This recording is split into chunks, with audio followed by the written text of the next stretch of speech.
Bismillahirrahmanirrahim. Assalamu alaikum. My name is Mohammad Farhan Khan Abbasi and you're watching Executive Coaching Center's Zoom online video session. और इस वक्त हम English S A की class में हैं. Students, हमारा जो टॉपिक है clash of civilisation, high tech militaries, economic war zones और उसके साथ साथ information warfare, are we leading towards third world war. मैंने जैसा कि कल भी अर्ज किया था कि ये कॉम्बिनेशन है बहुत से टॉपिक्स का, जिसका मैंने एक ही टॉपिक फ्रेज किया है और सेगमेंट्स में इसकी हमने फिर डिवीजन की है इसकी अंडरस्टैंडिंग के लिए. तो टुडे इन पार्ट 2, चूंकि पार्ट 1 में हमने बेसिक कॉन्सेप्ट्स अंडरस्टैंड कर लिए हैं कि किस तरह आपने गिवन जो आपके पास स्टेटमेंट या टॉपिक होता है उसको डिसइंटीग्रेट करना है, यानी सेगमेंट्स बनाने हैं, फिर उसके मेन फीचर्स यानी उसका मेन आइडिया एक्सट्रैक्ट करना है, फिर मेन फीचर्स और उसके बाद थिंकिंग पैरामीटर्स, फिर उसके बाद आपने एक रफ आउटलाइन ड्रॉ करनी है. अब आ जाते हैं हम ब्रेनस्टॉर्मिंग की तरफ. चूंकि हमने एक रफ आउटलाइन भी कल ड्रॉ कर ली है और ब्रेनस्टॉर्मिंग में सबसे पहले हम जो रफ आउटलाइन की हमारी एक हेडिंग है कॉन्सेप्चुअलाइजेशन या conceptual framework of major terms या मेजर कॉन्सेप्ट्स, उसको अंडरस्टैंड करेंगे. तो मैं आपके साथ स्क्रीन शेयर करता हूं जी. रफ आउटलाइन को एक दफा देख लेते हैं, रिवाइज कर लेते हैं. हमारे सामने है जी इंट्रोडक्शन. मैं टॉपिक भी आपसे शेयर कर देता हूँ, नए आने वाले स्टूडेंट्स को थोड़ा समझ आ जाए. Contemporary world is witnessing the massive clash of civilization, economic war zones, high-tech militaries, and information warfare. Are we rushing towards third world war? Question mark. Examiner इसमें basically पहले एक स्टेटमेंट जनरेट करके आपको बता रहा है कि मारूजी हालात, जियो पॉलिटिक्स दुनिया की क्या चल रही है. नंबर 1 तो दुनिया आपस में क्लैश ऑफ सिविलाइजेशन का सामना कर रही है. The world is confronting clash of civilisation. Economic war zones बन चुके हैं दुनिया में. आज की जंगें अब इकोनॉमिक जंगें हैं. हाई टेक मिलिट्रीज है, हर मुल्क ने अपनी मिलिट्री को एडवांस कर लिया है. और इंफॉर्मेशन वॉरफेयर या हाइब्रिड वॉर के दौर में हम हैं. तो क्या हम तीसरी बड़ी जंग की तरफ तो नहीं जा रहे? जिस तरह पहली बड़ी जंग 1914 से 1919 में थी, दूसरी बड़ी जंग सेकेंड वर्ल्ड वॉर 1939 से 1944 यानी 1939 से 1944 तक थी. और क्या अब हम आज 2020 में कोई तीसरी बड़ी जंग तो नहीं कर रहे? और क्या ये जंग की हालत चेंज तो नहीं हो गई? अब militaries man to man, eyeball to eyeball, combatant to combatant एक दूसरे को कॉम्बैट करेगी, या फिर और जराए हैं जंग के और महाजों पे जंग लड़ी जाएगी? इससे मुतालिक भी बात हमने की. फिर हमने इसके मेजर सेगमेंट्स देखे, चीजें सारी हमने की और उसके बाद हमने एक रफ आउटलाइन ड्रॉ की. अब आ जाते हैं रफ आउटलाइन का जो एक मेजर एरिया हम करते हैं. इंट्रोडक्शन के पैराग्राफ के बाद हम एक पैराग्राफ बनाते हैं जो हम फाइनल एसे में लिखते हैं. Conceptualizing the terms clash of civilization, economic war zones, high tech military information warfare and third world war. तो इनको हम एक पैसेज में, एक पैराग्राफ में 100-150 वर्ड में कॉन्सेप्चुलाइज करके एग्जामिनर को प्रेजेंट करते हैं. तो इसकी अब ब्रेनस्टॉर्मिंग करते हैं, सोचते हैं इसके बारे में और इसको फाइंड आउट करते हैं कि ये चीजें हैं क्या. तो हमारे पास सबसे पहले तो है क्लैश ऑफ सिविलाइजेशन. तो क्लैश ऑफ सिविलाइजेशन को मैंने कुछ ब्रेनस्टॉर्म किया, आपसे शेयर करता हूँ. What is clash of civilisation? पहली तो बात, अगर आप पॉलिटिकल साइंस के स्टूडेंट हैं तो हंटिंगटन की एक बहुत इंपॉर्टेंट थ्योरी है और एक बुक भी है, मैं स्टूडेंट्स को रिकमेंड भी करता हूँ पढ़ने के लिए. उसमें क्लैश ऑफ सिविलाइजेशन के बारे में डिफरेंट कॉन्सेप्ट्स हमारे सामने आए. और क्लैश ऑफ सिविलाइजेशन आज से नहीं है, तकरीबन 5000 बीसी से, यानी 5000 years बिफोर क्राइस्ट से ये क्लैश चल रहा है, जब इंसान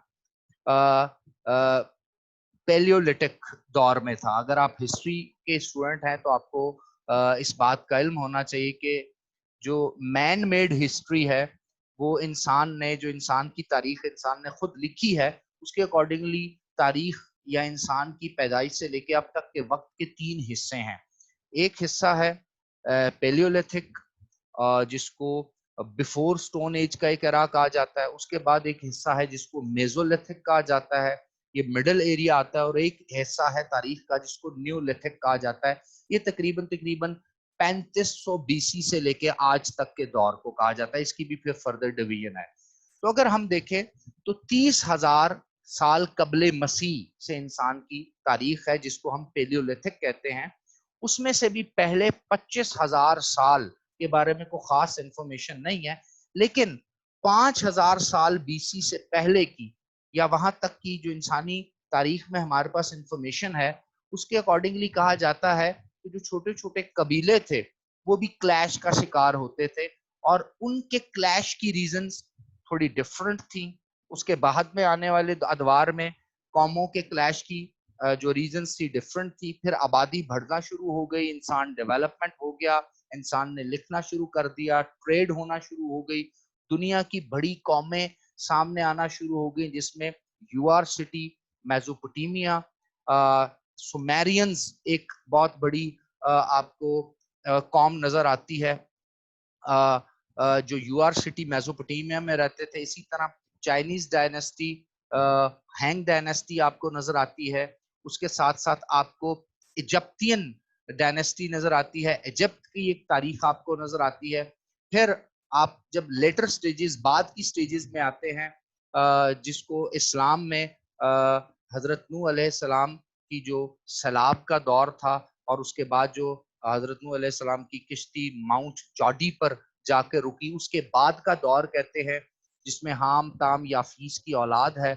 उसमें फिर हमें आर्यान्स नजर आते हैं 2500 BC में। तो क्लैशेस बढ़ने शुरू हो जाते हैं। अगर हम तारीख को इस तरह देखते हैं तो क्लैशेस होते क्यों हैं सिविलाइजेशन में? आज के दौर में जब इंसान इतना ज्यादा सिविलाइज्ड हो चुका है, इतना ज्यादा मॉडर्नाइज्ड हो चुका है, दुनिया यूएनओ के अंडर आ चुकी है, दुनिया एक ग्लोबल विलेज बन चुकी है, तो क्या क्लैश ऑफ सिविलाइजेशन होना चाहिए? हंटिंगटन ने कहा था कि जब तक इंसान दुनिया पर मौजूद है, मल्टीपल आइडियोलॉजीज, रिलीजियस और एथनिक आइडेंटिटीज लोगों की मौजूद है, तो कहीं ना कहीं एक सिविलाइजेशन दूसरी सिविलाइजेशन से क्लैश करेगी। लेकिन हमने ये भी देखा कि 20वीं सदी के आखिर में एक स्कॉलर इमर्ज करते हैं, उनका नाम है फ्रांसिस फुकुयामा। उन्होंने अपने इस उस्ताद हंटिंगटन की थ्योरी क्लैश ऑफ सिविलाइजेशन को रिएक्ट किया, रिबटल किया, रिजेक्ट किया, और उन्होंने कहा एंड ऑफ हिस्ट्री हो गया है, क्योंकि दुनिया की दो बड़ी सुपर पावर्स सोवियत यूनियन और यूएसए के दरमियान कोई जंग नहीं हुई। दूसरी बड़ी जंग यानी सेकेंड वर्ल्ड वॉर के बाद से लेके जो कोल्ड वॉर का एरा है 1945 से लेके 1990 तक का, इस 45 सालों के अरसे में कोई बड़ी जंग नहीं हुई और बड़ी peaceful dismemberment of Soviet union होगी। लेकिन 2007 के बाद जब हमने देखा कि वॉर ऑन टेरर इमर्ज कर गई है, यूरोप रीजनल ऑर्गेनाइजेशन में बदल गया है, नेशन स्टेट्स यूरोपियन वेस्टर्नाइजेशन आ गई है, इधर इस्लाम आ गया है, उधर चाइनीज कॉन्सेप्ट है, आपको बर्रे सगीर के अंदर मल्टीपल एथनीज और मल्टीपल रिलीजियस बैकग्राउंड के लोग मिलते हैं, तो 2012 के बाद से क्लैश ऑफ सिविलाइजेशन की इमर्जेंस हुई है या रिसर्जेंस हुई है। तो ये तो इसका थोड़ा सा बैकग्राउंड था। Being a student and a teacher of political science, western political thoughts and history, कुछ चीजें मैंने आपसे जल्दी जल्दी एक समराइज की। अब मैंने कुछ ब्रेनस्टॉर्मिंग की है आज के दौर में क्लैश ऑफ सिविलाइजेशन क्या है, जिसकी तरफ हम बढ़ चुके हैं। Number 1, traditional conflict of west versus Muslim traditions. तो अगर आप गौर से देखें तो मुसलमानों की जो इस जी वापस जाते हैं स्लाइड्स पर। तो ट्रेडिशनल कॉन्फ्लिक्ट है वेस्ट का मुस्लिम ट्रेडिशंस के साथ। अब आप अगर आप ट्रेडिशंस को देखें, रिवायात को देखें, तो मुस्लिम वर्ल्ड की ट्रेडिशन इंटायरली डिफरेंट है वेस्टर्न वर्ल्ड से। मुस्लिम वर्ल्ड में लिबर्टी के कॉन्सेप्ट्स और हैं, वुमेन एम्पावरमेंट के कॉन्सेप्ट्स और हैं, आपके अपने जो ड्रेसिंग के कॉन्सेप्ट्स हैं वो और हैं, बिजनेस के कॉन्सेप्ट्स और हैं, सूद, रियाकारी और इंटरेस्ट बेस्ड जो सिस्टम है वेस्ट इसको फॉलो करता है, हम इसको फॉलो नहीं करते। इस तरह बहुत सी ऐसी ट्रेडिशनल डिफरेंसेस हैं, कल्चरल डिफरेंसेस हैं जो वेस्ट और मुस्लिम वर्ल्ड में है। यहां तक भी कहा जा सकता है कि वेस्ट और ईस्ट में है, नॉर्थ एंड साउथ में है। उसके बाद है cultural conflicts of western Europe. इसकी तारीख हमें मिलती है कोल्ड वॉर एरा में, جب جو یورپ تھا یہ دو حصوں میں ڈیوائیڈ ہو گیا تھا. ایک حصہ ڈومینیٹ کر رہا تھا ایسٹرن یورپ جس کو سوویت یونین یعنی کمیونزم ڈومینیٹ کر رہا تھا, اور ایک حصہ تھا جس کو ویسٹرن یورپ کہتے ہیں, اس کو امریکن کیپٹلزم ڈومینیٹ کر رہا تھا. تو کیپٹلزم اور کمیونزم کا بہت زیادہ اکنامک ڈفرنس بھی ہے, فریڈم آف اسپیچ سے ریلیٹڈ بھی ڈفرنس ہے. کمیونزم میں ڈیموکریسی کی کوئی اسٹینڈرڈنگ نہیں ہے, کیپٹلزم جو ہے ڈیموکریسی کو فیور کرتا ہے.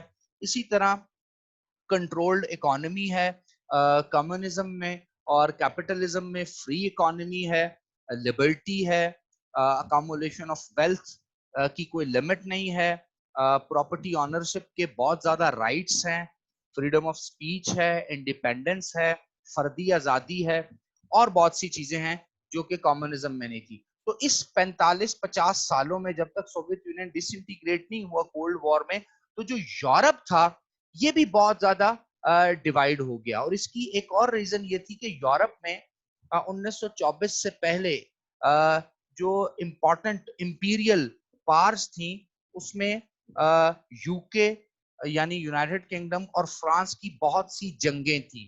اگر آپ نپولین کا دور دیکھتے ہیں, اس کے بعد خلافت عثمانیہ میں آپ دیکھتے ہیں تو جرمنز کو سپورٹ کی جاتی تھی. تو اس وجہ سے بھی بہت زیادہ with in the Europe eastern اور ویسٹرن یورپ بھی بہت سے کلیش ایگزسٹ کرتے تھے. ہسٹری ورسز ہسٹری کانفلکٹ یہ ہے کہ اگر آپ کلیش آف سیولائزیشن کو دیکھیں تو ملٹیپل ہسٹریز ہیں. ایک ہسٹری ہے جو امپائرز کی ہسٹری ہے, جس میں آپ نے دیکھا دنیا میں بڑی بڑی امپائرز وجود میں آئیں, جس میں اگر تاریخی طور پہ دیکھا جائے تو 300 BC یہ وہ دور ہے جب ایتھنز میں سٹی سٹیٹ کا کانسیپٹ تھا.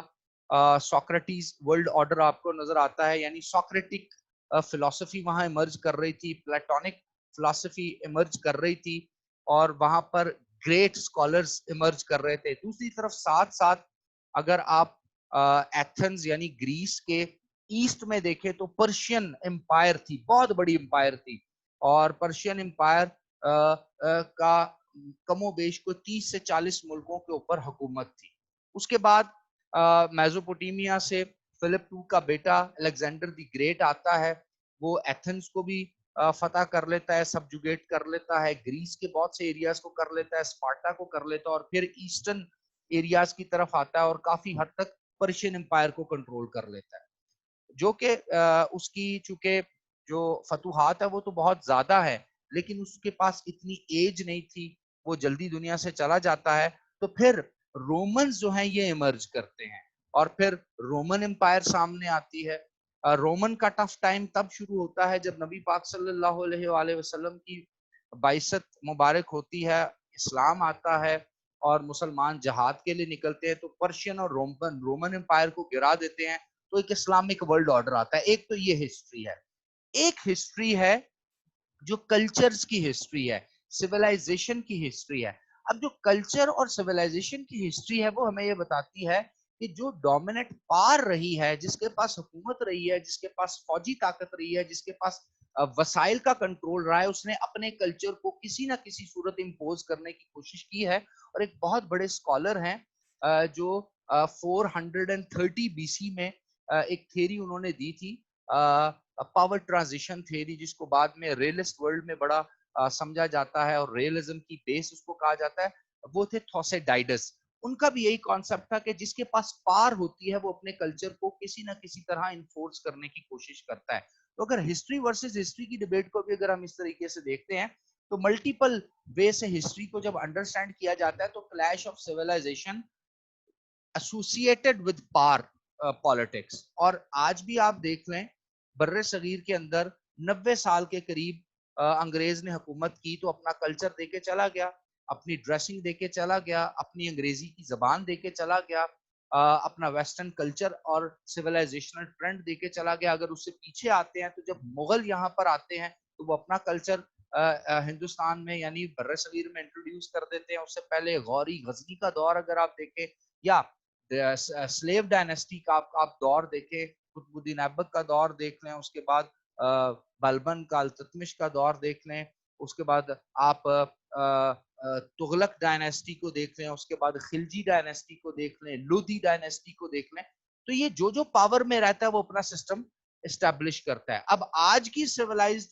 ورلڈ میں تو امپائر اس طرح سے بن نہیں سکتی, یہ تو نیو کالونیلزم کا دور ہے, اس میں کوئی بھی طاقتور ملک ڈائریکٹلی آپ پہ قبضہ تو نہیں کر سکتا, کیونکہ انٹرنیشنل لاز ہیں, رولز ہیں, ریگولیشنز ہیں, اور دنیا گلوبل ویلیج بن چکی ہے. تو اب بیک اینڈ پہ بیٹھ کر اس ملک کو کنٹرول کیا جاتا ہے through political elites, through diplomacy, through economy, through I M F, through World Bank. تو اب جب کوئی بڑی طاقت کسی ایڈیولوجیکل ملک کو, اس کے کلچر کو, اس کی سیولائزیشن کو, ان کی چیزوں کو کنٹرول کرے گی تو ریئیکشن تو آئے گا. ذرا پاکستان پہ آپ دیکھتے ہیں قادیانیوں سے متعلق کتنا زیادہ ریئیکشن آتا ہے. ختم نبوت نبی پاک صلی اللہ علیہ وآلہ وسلم, نبی آخر الزمان ہے, خاتم النبیین ہے, اس کے بارے میں آپ دیکھ لیں. 1970s سے تحریکیں چلی, پھر 80s میں تحریکیں چلی, پھر ابھی پچھلے 2-3 سال پہلے تحریکیں چلی. تو کچھ جگہ پر ریزسٹنس آتی ہے. اس کی وجہ یہ ہے کہ لوگ اپنے کلچر, اپنی سیولائزیشن, اپنی آئیڈیالوجی سے جڑے ہوتے ہیں. اسی طرح آپ اس وقت انڈیا کے اندر ہندتوا کے نام پر 2014 سے لے کے اب تک کا جو دور دیکھ رہے ہیں, جس کو most rightist wing politics of India کہتے ہیں, Modi, R S S, Shiv Sena, اور یہ کانسیپٹ آپ کو وہاں نظر آتے ہیں. تو اس کی وجہ کیا ہے, ان کا بھی ایک ہندو کلچر ہے, ایک ان کا اپنا ہندتوا کا کانسیپٹ ہے. اگر آپ اسی طرح ریجن میں اوپر کی طرف یعنی نارتھ کی طرف جائیں تو آپ کو بدھسٹ بہت زیادہ نظر آتے ہیں, پھر کنفیوشس کلچر آپ کو چائنا میں نظر آتا ہے. اسی طرح ویسٹ میں جائیں, نیشن سٹیٹ کے کانسیپٹ ہونے کے باوجود زیادہ تر یورپ میں سب سے زیادہ بولی جانے والی زبان ڈچ ہے, اسپینش ہے. اس کے بعد لوگ جرمن زبان بولتے ہیں, لوگ فرینچ زبان بولتے ہیں. بہت کم یورپ میں انگریزی بولی یا سمجھی جاتی ہے, وہ اس کو اچھا نہیں سمجھتے. اس طرح چائنیز انگریزی کو اچھا نہیں سمجھتے.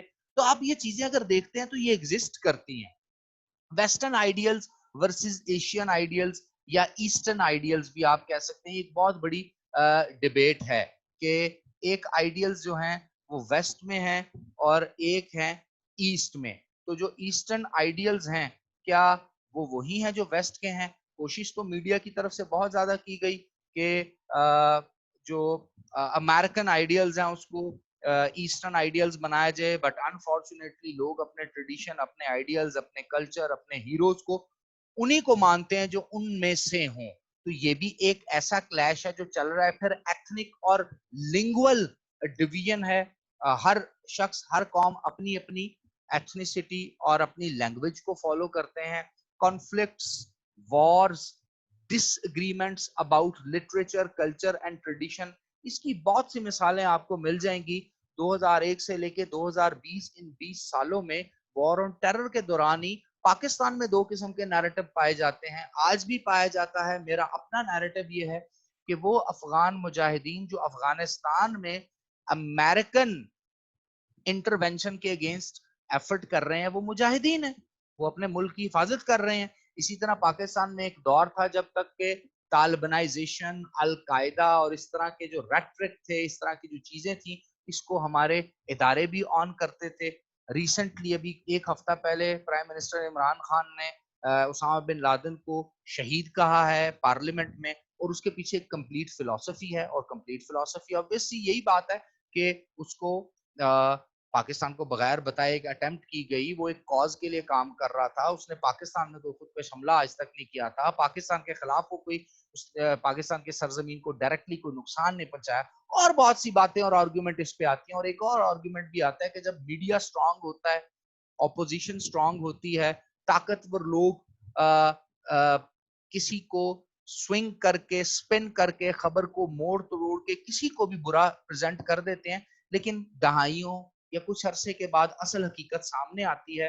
جس طرح آپ دیکھتے ہیں کہ افغان وار یعنی انڈیورنگ فریڈم کے نام پر جو افغانستان پہ حملہ کیا گیا, اس سے پہلے جو ویپنز آف میس ڈسٹرکشن کے نام پر عراق پہ حملہ کیا گیا, یہ دونوں چیزیں آج پروو ہو گئی ہیں کہ امریکہ غلطی پہ تھا. جس طرح امریکہ ویتنام پہ غلطی پہ تھا, اسی طرح امریکہ اور بہت سی ایسی جنگیں لڑ چکا ہے جو اس نے صرف اور صرف اپنی پار کو میکسیمائز کرنے کے لیے اور دنیا کو ڈومینیٹ کرنے کے لیے کی گئی.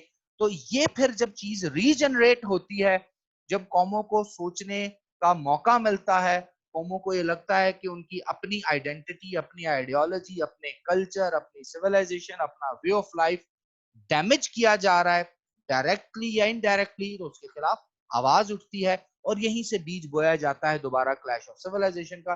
Division of east and west on issue of clash of civilisation entirely difference ہے. میں اس پہ بات کر رہا ہوں پروپیگنڈا آف نیشنلزم. یاد رکھیے گا ہم مسلمان ہیں اور اسلام پین نیشنلزم کی بات کرتا ہے، یعنی مسلم امہ کی بات کرتا ہے. نبی پاک صلی اللہ علیہ وآلہ وسلم کی حدیث مبارک کا مفہوم یہ ہے کہ مسلمان ایک دیوار کی مانند ہے جس کی ایک اینٹ بھی اگر نکال دی جائے تو دیوار کمزور ہوتی ہے. مسلمان ایک جسم کی مانند ہے جس کے کسی ایک حصے میں بھی تکلیف ہو تو پورا جسم اس کی تکلیف محسوس کرتا ہے. تو اس پین نیشنلزم کو اسلام پروموٹ کرتا ہے. 1442 سال پہلے اسلام نے ٹیریٹوریل آئیڈینٹی کو نہیں ایسوسیٹ کیا کہ جزیرۃ العرب کے لوگ ہی صرف جو ہیں اہمیت کے حامل ہیں. نو وے، دنیا میں کہیں بھی مسلمان ہے وہ دوسرے مسلمان کا بھائی ہے اور دنیا میں بھی اور آخرت میں بھی رسپانسبل ہے ایک دوسرے کی ڈیڈز کا. اب یہ جو پین نیشنلزم کا کانسیپٹ ہے ویسٹ اس کو نہیں مانتا. ویسٹ نیشن سٹیٹ میں خود ڈیوائیڈڈ ہے. اگر آپ 1618 سے 1648 کے 30 سال کو سٹڈی کریں تاریخ کو تو آپ کو معلوم پڑے گا کہ یورپ کے اندر فرڈیننڈ ٹو کا دور تھا. بوہیمیا ایک ایریا تھا جس سے وہ لیڈ کرتا تھا پورے یورپ کو. تو پورا یورپ پروٹیسٹنٹ اور کیتھولک کرسچنز میں ڈیوائیڈ ہو کے کروڑوں لوگوں نے ایک دوسرے کو ذبح کر دیا تھا. تو یورپ کو ان کو نیشن سٹیٹ میں ڈیوائیڈ کرنا پڑا کیونکہ نیشنل آئیڈینٹی پہ انہوں نے پھر ایک نیا کانسیپٹ کھڑا کیا کہ جو آپ کی نیشن ہے، جو آپ کی سٹیٹ ہے، جو آپ کی ٹیریٹری ہے، یہی سب کچھ ہے، آپ نے سب سے پہلے اس کی حفاظت کرنی ہے. اسلامک کانسیپٹ ایسا نہیں ہے. ایون کہ آپ دنیا میں کہیں پہ بھی جاتے ہیں تو انٹرنیشنل پالیٹکس میں اگر آپ دیکھیں تو بہت سی جگہوں پہ آپ کو بڑی ریاستیں خود نیشن سٹیٹ کے کانسیپٹ کو وائلیٹ کرتی ہوئی نظر آتی ہیں. مثلا 9/11 کے بعد امریکنز نے کہا کہ جو امریکن سٹیزن دنیا میں کہیں پر بھی رہتے ہیں، کہیں پہ بھی کام کرتے ہیں لیکن امریکن ہیں اور امریکہ سے بلونگ کرتے ہیں تو اس کی رسپانسبلٹی امریکہ پہ آتی ہے. اب دیکھیں نا، یہ پین امریکنزم کا کانسیپٹ انہوں نے دیا، حالانکہ نیشن سٹیٹ کے کانسیپٹ کو وہ مانتے ہیں. اسی طرح کانفلکٹ آف ریجنل آئیڈینٹیز. آپ دیکھ لیں اس وقت ریجن ساؤتھ ایشیا میں کتنی آئیڈینٹیز ہیں، مڈل ایسٹ میں کتنے ہیں. عرب ہیں، ایران عرب بھی ہے، سعودین عرب بھی ہیں، ٹیونس کے عرب بھی ہیں، ایجپٹ کے عرب بھی ہیں، پھر مالکی، شافعی، حنبلی میں ڈیوائیڈڈ ہیں. بر صغیر میں آپ دیکھ لیں حنفی مسلم ہیں. اسی طرح بر صغیر کے اندر بہت سی آئیڈینٹیز ہیں. آپ پاکستان کی مثال لے لیں کہ پاکستان جب مارز وجود میں آیا، یہ مملکت خدا داد، اس کے دو حصے تھے، ایک ایسٹرن ونگ تھا، ایک ویسٹرن ونگ تھا. ایسٹ پاکستان بعد میں 2 لخت ہو گیا، ڈسممبر ہو گیا، بنگلہ دیش بن گیا کیونکہ وہاں بنگالی آئیڈینٹیز تھی. تو یہ آئیڈینٹیز کے کانفلکٹس ہوتے ہیں. تو اس کا مطلب کلیش آف سیولائزیشن تو ایگزسٹ کیا. آج کے اس دور میں کلیش آف سیولائزیشن پھر بہت زیادہ سرفیس ہو چکا ہے، ایمرج ہو چکا ہے، سامنے آ چکا ہے. ایون کہ کووڈ-19 کا اگر جو ایرا ہم وٹنس کر رہے ہیں، میں اور آپ وٹنس کر رہے ہیں، تو آپ نے دیکھا ملکوں نے لاک ڈاؤن کیے، ملکوں نے ایک دوسرے ملکوں کی فلائٹیں کینسل کر دی. چائنا کا بائیکاٹ شروع میں کیا گیا، ہوان کے اندر انہوں نے لاک ڈاؤن کیا، پھر فورن کنٹریز نے چائنا کو اس کی جو ایئر ٹریولنگ ہے اس کو لمٹ کیا، پھر پوری دنیا نے لمٹ کر دیا. کیوں؟ ہر ایک اپنی آئیڈینٹی، اپنا کلچر، اپنی سیولائزیشن، اپنی پاپولیشن، اپنی اکانومی کو بچانے کے چکر میں. تو اس کا مطلب ہر ایک اپنے لیے کام کر رہا ہے. تو دنیا جو گلوبل ولیج تھی، جو کنیکٹیوٹی تھی، جو کولیبوریشن تھی، جو کولیکٹیو اپروچ تھی، وہ تو نہیں ہے. اس کا مطلب انٹرسٹ کے اوپر بات چل رہی ہے تو کلیش تو ایگزسٹ کرے گا. تو آپ کسی اور کی ٹریڈیشن، کسی اور کے کلچر، کسی اور کے وے آف لائف کو ختم کرنے کی کوشش کر رہے ہیں اور اپنے کلچر سے اس کو ڈومینیٹ کرنے کی کوشش کر رہے ہیں اور یہ چاہتے ہیں کہ آپ کا کلچر پروموٹ ہو. تو وہ کلچر، وہ آئیڈینٹی، وہ سیولائزیشن جس کو آپ ڈومینیٹ کرنے کی کوشش کر رہے ہیں، جس طرح ویسٹ ہمارے کلچر کو کرنے کی کر رہا ہے، تو ہم تو ریئیکٹ کریں گے. اور جب آپ ریئیکٹ کریں گے تو یہیں سے کلیش آف سیولائزیشن آتا ہے. یہاں تک کہ اگر آپ ڈونلڈ ٹرمپ کی 2017 کی انیشیل ڈیز کی کچھ تقاریر سامنے رکھیں تو آپ کو ایک بڑی حیرانگی ہوگی کہ ٹرمپ جو ہے وہ وائٹس کو امریکن نہیں کہتا بلکہ امریکن وائٹس کو امریکن کہتا ہے. اگر فرینچ وائٹس ہیں، یو کے وائٹس ہیں، یورپین وائٹس ہیں، تو وہ کہتا ہے go out for my country, leave this country. Even کہ अमेरिका में रहने वाले बहुत से ऐसे फ्रेंच, बहुत से ऐसे नॉर्वेजियन, बहुत से ऐसे डेनमार्कियन, बहुत से ऐसे डच लोग हैं जो दूसरी तीसरी नस्ल से अमेरिका में रह रहे हैं, लेकिन ट्रंप ने कहा हम एक्सेप्ट नहीं करते, उसने मैक्सिको के साथ अपनी एक वॉल बना दी। तो it is what, it is clash of civilisation, it is clash of culture, it is clash of identity. और इस वक्त रेसिज्म अमेरिका में आपने देखा उरूज पर है। प्रोपेगेंडा ऑफ नेशनलिज्म आपने देखा पूरी दुनिया में चल रहा है। Identity and equality rights conflicts इन कश्मीर है, सीरिया है, यमन है, आप इस तरह के कॉन्फ्लिक्ट्स देख रहे होते हैं। कॉन्फ्लिक्ट ऑफ रीजनल आइडेंटिटीज है। Disagree on the notion of right and wrong, obvious सी बात है, one man's terrorist is another man's freedom fighter. एक कौम का जो टेररिस्ट है वो किसी दूसरी कौम का फ्रीडम फाइटर है। 2016 में मैंने एक रिबटल रिकॉर्ड करवाया था cold start doctrine, Ajit Doval ने ऑफेंसिव डिफेंस के नाम से एक डॉक्ट्राइन दी थी। तो मैंने 2016 में जब वो रिकॉर्ड करवाया तो उसमें मैंने बुरहान वानी का नाम लिया और उसको शहीद कश्मीर मिल्लत कहा। वो हमारा फ्रीडम फाइटर है, लेकिन इंडियंस उसको टेररिस्ट कहते हैं। तो आप खुद अंदाजा लगा लें कि one man's freedom fighter is another man's terrorist. इसी तरह इशू है उसामा बिन लादेन का, इसी तरह इशू अफगान तालिबान का, तहरीके तालिबान पाकिस्तान, जो कि पाकिस्तान के अंदर तकफीरी ख्वारिज हैं, पाकिस्तान को तबाह करने की कोशिश कर रहे हैं। वो तमाम एलिमेंट्स बलूचिस्तान और बाकी एरियाज में मुल्क के मुखालिफ हैं, हम उनको टेररिस्ट कहते हैं। तो ये तो डेफिनेशंस का और आइडेंटिटीज का कॉन्फ्लिक्ट, और इन तमाम चीजों को क्लैश ऑफ सिविलाइजेशन कहते हैं। Ideological, cultural and civilisational differences अगर आप देखें तो आज की इस दुनिया में भी आइडियोलॉजी के डिफरेंसेस एग्जिस्ट करते हैं। मैं बीइंग अ मुस्लिम किसी और कौम जैसा नहीं हूं, बेशक तमाम इंसान बराबर हैं। मैं बीइंग अ मुस्लिम किसी कादियानी को मुसलमान माइनॉरिटी नहीं मानता, बल्कि उसको गैर मुस्लिम और काफिर मानता हूं। ये मेरी एक आइडियोलॉजिकल ग्रूमिंग है और मैं इस पर कायम हूं।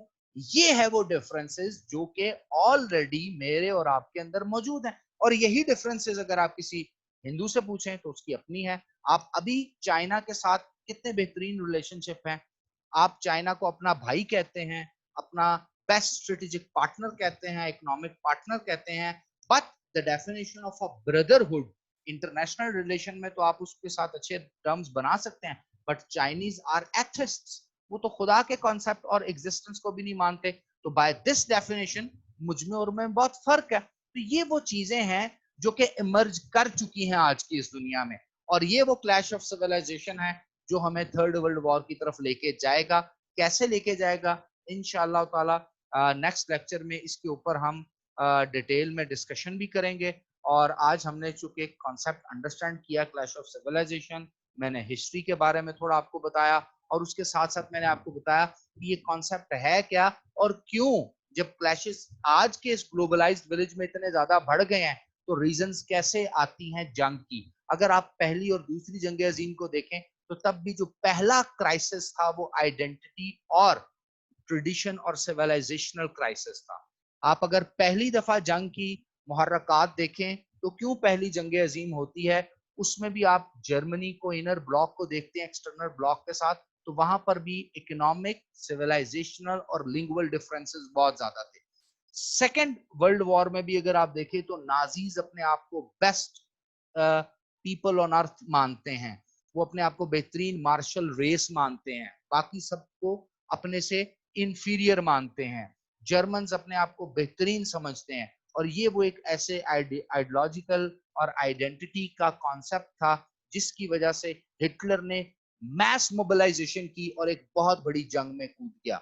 याद रखिएगा इस बड़ी जंग में अमेरिका और सोवियत यूनियन यानी उस वक्त का जो एक बड़ा मुल्क था वो इकट्ठे होकर जर्मनी के खिलाफ लड़े, क्योंकि जर्मनी दोनों एंड पे लड़ रहा था, ईस्टर्न बॉर्डर पे भी और वेस्टर्न बॉर्डर पे भी। लेकिन जैसे ही जंग खत्म होती है तो फिर क्लैश ऑफ सिविलाइजेशन और क्लैश ऑफ आइडेंटिटी आ जाता है, और 1945 से लेकर since the till the dismemberment of Soviet union cold war era होता है, जिसमें अमेरिकन सिविलाइजेशन, रशियन सिविलाइजेशन या सोवियत सिविलाइजेशन उनके ट्रेंड्स, उनकी इकोनॉमी, उनका कम्युनिज्म को नहीं मानते। और आज के दौर में भी जो नया वर्ल्ड ऑर्डर आ रहा है, जो नए कॉन्सेप्ट आ रहे हैं, उसमें मल्टीपोलर वर्ल्ड है। अमेरिका को ون वर्ल्ड ऑर्डर को नहीं दुनिया तस्लीम कर रही, चाइनीज वर्ल्ड ऑर्डर आ रहा है। आप 5G टेक्नोलॉजी में देख लें, अभी चाइना ने रिसेंटली GPRS के अल्टरनेटिव सिस्टम इंट्रोड्यूस करा दिया जिसको पाकिस्तान ने ज्वाइन कर लिया है। अब हम गूगल मैप की जरूरत नहीं होगी, अब हम अमेरिकन सर्वेलेंस के नीचे नहीं आएंगे। तो इसका मतलब क्या है कि ऑलरेडी डिसीजंस हो चुके हैं। कौमें जो हैं अपनी आइडेंटिटी के ऊपर, अपनी सिविलाइजेशनल ट्रेंड के ऊपर आज भी उसी तरह खड़ी हैं जिस तरह आज से 5000 साल पहले खड़ी थी। और यही रीजन है क्लैश ऑफ सिविलाइजेशन की, और क्लैश ऑफ सिविलाइजेशन की कुछ और रीजन जो हमने डिस्कस की, और यही लीड करती हैं कौमों को जंग के ऊपर। और अब की जो जंग है वो तीसरी और आखिरी बड़ी आलमी जंग है जो हो सकती है। हमारा बेसिकली टॉपिक भी यही है। आपने भी रिसेंट में लद्दाख में देखा, लेह एक एरिया है जो कि इस वक्त इंडियन डोमिनेंस में था। 2 हफ्ते पहले, 3 हफ्ते पहले चाइनीज वहां पर आए, इन्फिल्ट्रेट किया, इन्वेड किया, अपनी जो यूनिट्स है उनको मूव किया, वहां पर सड़कें बनाई, हेलीपैड बनाया, और अब चाइना इंडिया बहुत बड़े वॉर कॉन्फ्लिक्ट की तरफ जा रहा है। तो क्या आप समझते हैं कि ये कॉन्फ्लिक्ट कोई इकोनॉमिक है, ये कॉन्फ्लिक्ट कोई टेरिटोरियल है? नो वे। ये क्लैश है सिविलाइजेशंस का।